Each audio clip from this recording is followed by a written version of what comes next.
നമ്മൾ ഇപ്പോൾ കാണുന്നത് എവിടെയും നമ്മൾ പൊതുവെ കാണാൻ പറ്റാത്ത ഒരു മീൻ ചീഞ്ഞ മണം. അത്രയ്ക്കാവോ? തിരിച്ചു ചേനപ്പൂ കണ്ടില്ലേ? ഇതാണ് ചേനപ്പൂ. തിരിച്ച് കാണിച്ചാൽ അങ്ങനെ നിക്ക് വെരി ഗുഡ്. ചേട്ടൻ്റെ മുഖം കാണും. അതൊക്കെ എടുത്തു ഇങ്ങോട്ട്. എനിക്ക് അങ്ങനെ അവിടെ നിൽക്കാം. ദിസ് ഈസ് കോൾഡ് ചേനപ്പൂ.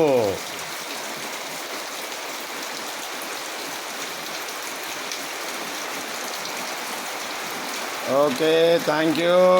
Okay, uncle. This is Reggie Chetan from Attichalil. Okay, thank you. ആരെങ്കിലും മയക്കണമെങ്കിൽ ഇതെടുത്തെത്താതെ